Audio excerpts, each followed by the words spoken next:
This entitled jerk speeds out of his driveway every morning, putting his neighbors all in danger, until this brave kid decides to get some ProRevenge and enact a brilliant plan to make him regret ever being a hazard in this neighborhood. Happy birthday if today's your birthday, on with the Revenge show. As a kid, I was always playing rough, and at some point even thought about becoming a stuntman. Actually, that still sounds like an awesome career. So me and my friends did the whole fake fighting thing, and I learned how to easily take hits and pretty nasty falls without getting hurt badly. I was one of those kids that always had cuts and bruises, and no idea how I got them. Nor did I care. I also have always had the superpower to cause myself a bloody nose just by picking a very specific spot. This may not sound like a superpower, but if you didn't study for a test, it was a God's gift to be able to just walk out of the classroom with a bloody nose, knowing you could retake it at another time. This story happened a couple of years ago, and it may be the worst thing I ever did. I was 17 years old, and being a Dutch, I rode my bike everywhere. I lived pretty close to my grandparents and would bike past their house on a daily basis. Their house was at the corner of a Y-shaped intersection, and there was a guy who lived on the same intersection who was the worst driver I have ever met. He would just not look when driving out of his garage and just speed into the road. He had nearly hit me twice already, and every time he just cursed at me to get out of his way. Now you have to believe me when I say this, but I am not a vengeful person. But something about this just annoyed me so much. My grandma also loves to ride her bike around town to do the groceries, and I knew I had to do something before my grandma would get hit. I asked my grandma about the man, and she told me what I already knew. The guy was an absolute jerk, and everyone did everything wrong except for him. I told my grandma what I was planning, and if she would help me. She eventually agreed, and together we made a plan to teach him a lesson he would never forget. I decided to hang out around the guy's house for a couple of weeks to take notes of when he left for work every day and how fast he was going. I worked everything out to the smallest detail. No room for errors on this one. I started practicing my falls again and looked up some tutorials to prepare myself for the performance of a lifetime. One sunny Monday morning, I get up and started stretching and warming up my muscles. Today is the day. I grab my bike and drive it just around the corner of the guy's garage. I mentally prepare myself and start my bloody nose with ease, making sure to get nice and bloody in the process. Then I hear it. The garage door opens. I now have 3.7 seconds before he would be racing out of his garage. Like I said, every detail, no room for error. I start driving my bike as fast as I could and get ready for the impact. And let me tell you, it went beautifully. I was no longer sitting on my seat and had my left hand already off my handlebar to help with the impact of the car. I rolled over the hood and windshield of his car and landed in a nice rolling motion as I taught myself all those years ago. I ended up hitting the ground on the passenger side of the car. All in all, the whole accident took less than a second. But I still remember it as if it happened in slow motion. The guy was freaking out as he thought he just killed a guy. And if you were just looking at the amount of blood on his car, it wasn't that much, but on a white car, every drop stands out. You would agree. As I laid there next to his car, he came screaming out asking if I was okay. Of course, I pretended I wasn't and took my sweet time trying to get up. It was at this point that my grandma came running out of her house right on cue, screaming, "My baby, you hit my grandson!" The guy didn't know what to do. He was so full of shock that I thought he may pass out. I'll give him credit, he kept his cool and knew he was in the wrong. He called me an ambulance and stayed by my side. When they arrived, they checked me out. I was fine. A couple of bruises and a small scratch on my knee from hitting the pavement. They bandaged me up and left. My grandma brought me to her car and brought me home. A couple of days later, I ride my bike past the guy's house again and notice a piece of paper on one of the car's windows. For sale, call 06, etc. I ask my grandma what happened, and word on the street is that the accident left him traumatized and now he refuses to drive anymore, taking public transit everywhere and selling his car.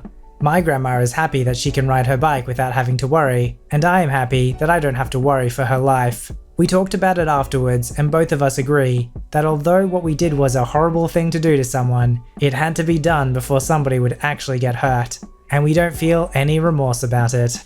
I work in an office where we have a small budget set aside for random purchases. It's basically like a petty cash account that we can use for expenses related to our projects and productivity. There are 5 of us who share that account. My team is also on the 2nd floor, where there happens to be a full kitchen, fridge, oven, dishwasher, popcorn machine, 4 coffee makers, etc. right next door. I was given an assignment that involves using a creative mathematical technique. I could build a script for it and spend hours upon hours on it, or I could just get an add-on for the software I currently use and get it done in about 5 minutes. The add-on costs about $200. I was talking to one of my co-workers and told her that I was about to go and ask the boss to buy me the software add-on with the petty cash account.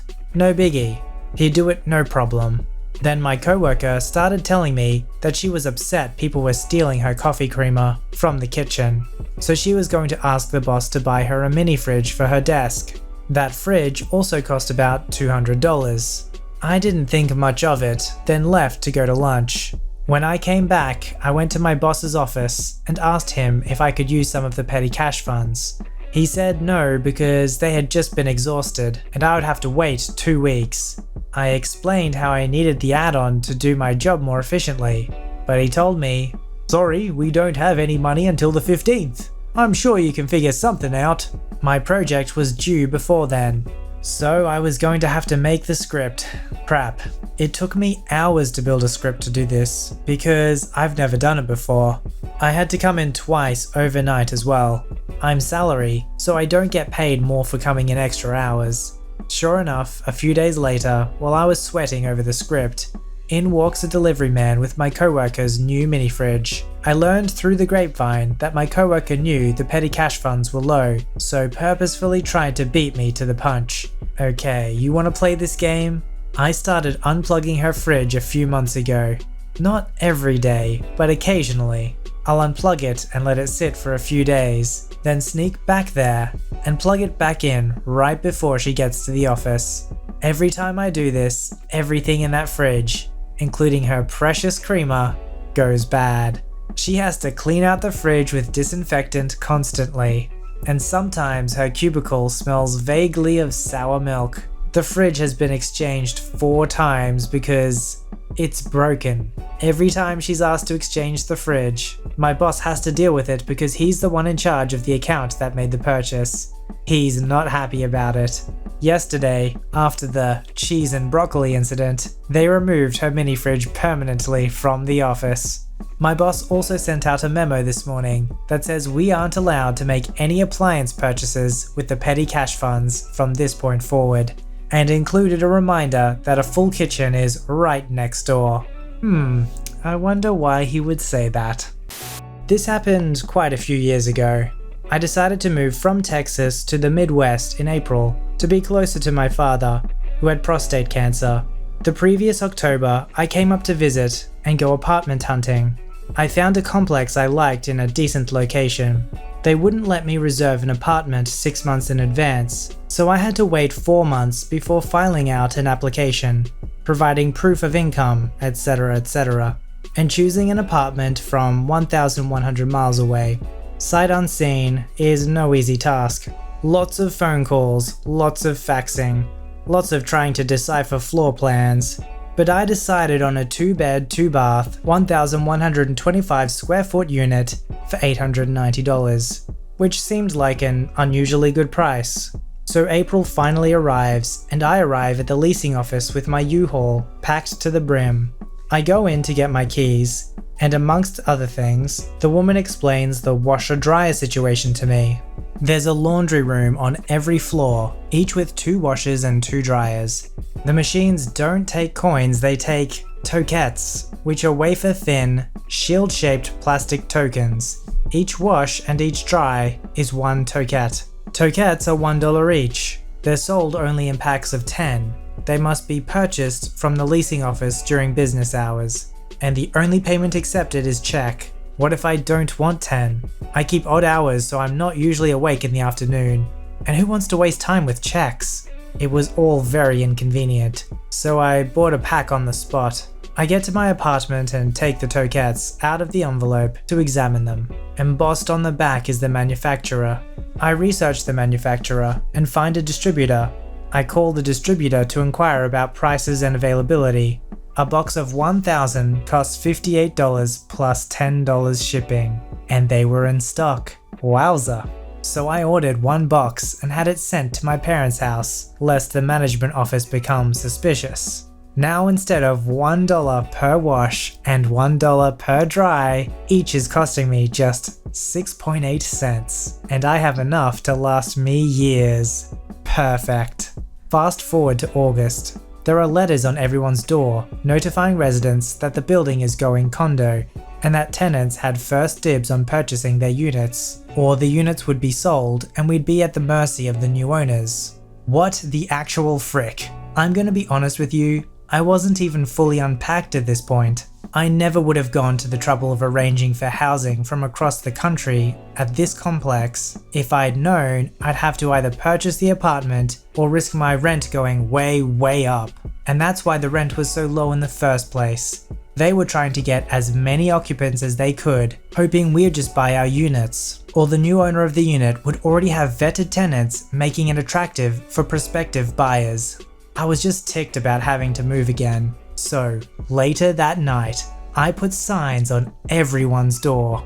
Moving sale. Laundry tokens 50 cents each. Get them while you can.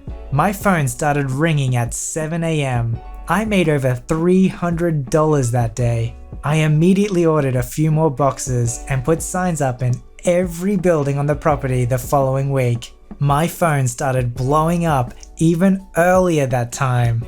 I moved out at the end of my lease, but the orders kept coming in.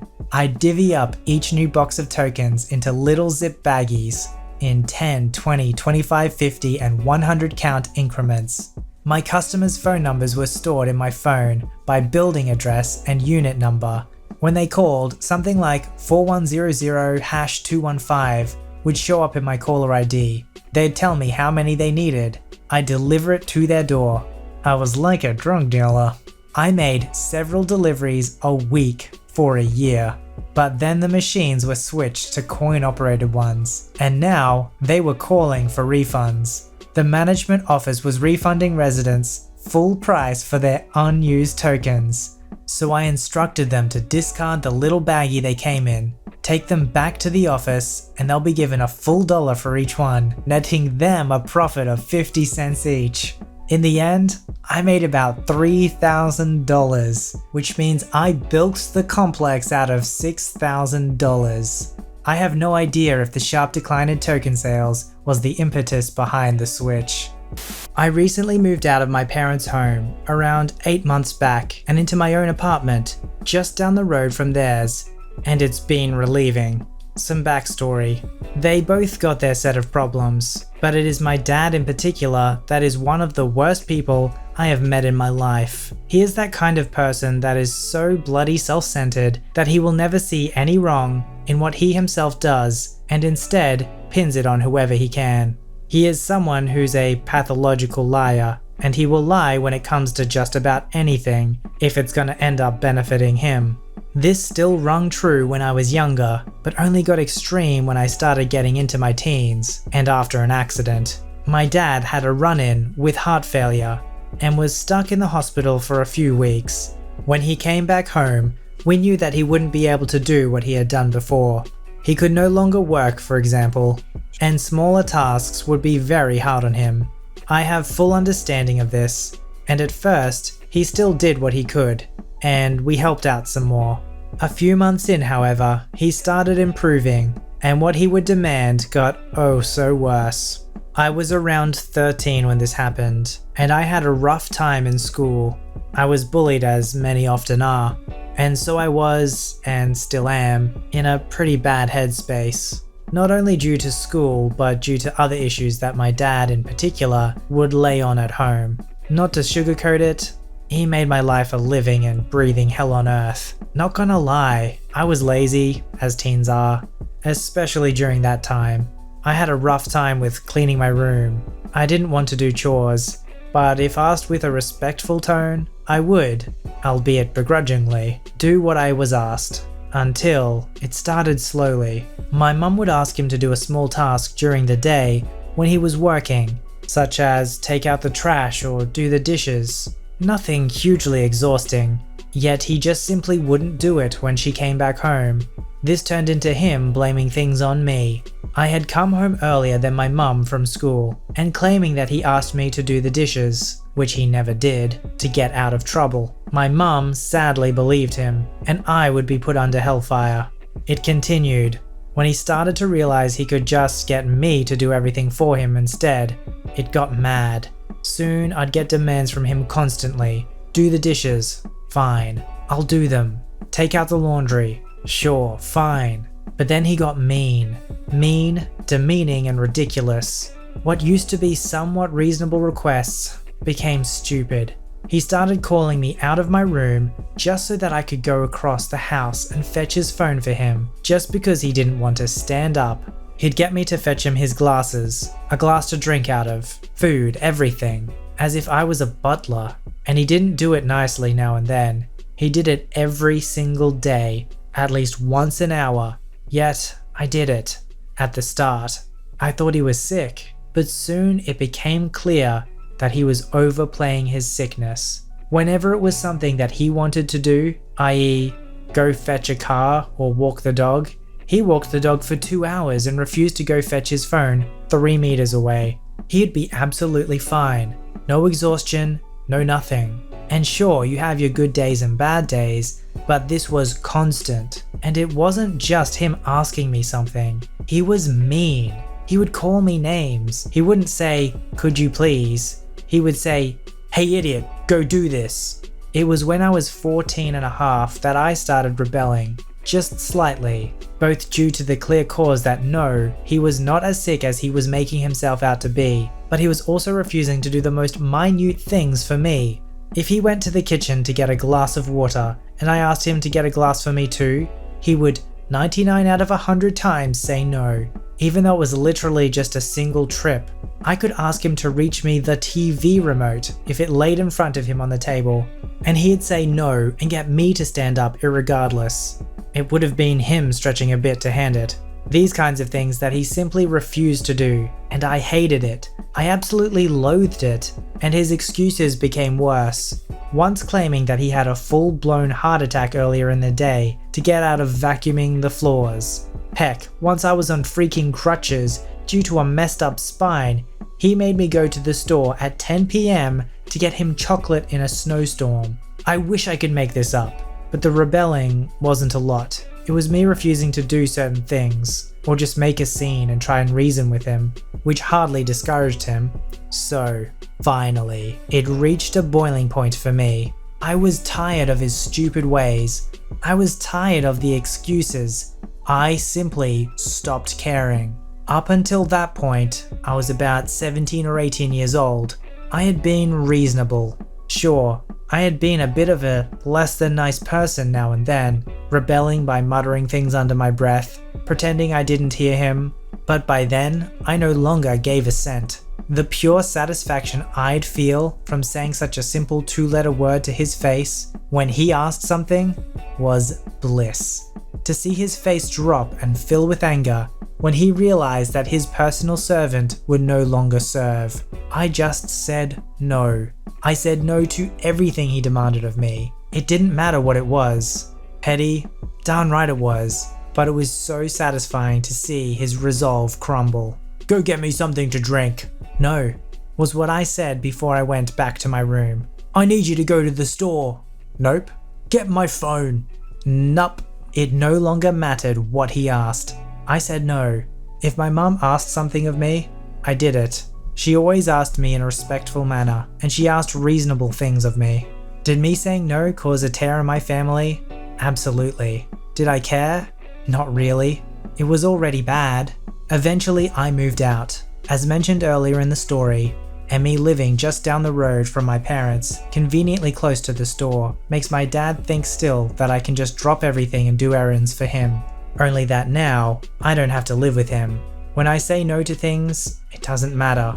I won't be given hell for it. But the most satisfying thing to this day that I do, he calls me. He wants me to do something. But all I do in turn is simply say, no, I can't. I'm really, really sick. There will be people in your life who believe they have power over you, who believe they have authority over you. But often you'll discover, like the hero of this story did, that you have the power in that simple 2-letter word, no. And like we've explained before, it doesn't mean that you don't care for those who need it. It doesn't mean that you're not generous to others. Just like if you saw someone else being treated this way, and you'd want to stand up for that person, you need to stand up for yourself when you're that person.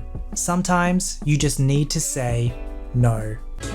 Submit your story to be read on the channel at VoiceyHereStories@gmail.com and join our Voicey veteran community at r/VoiceyHere. Don't forget to like, subscribe, and hit that bell to never miss an episode. Alright, Voicey veterans, I'll see you in the next one.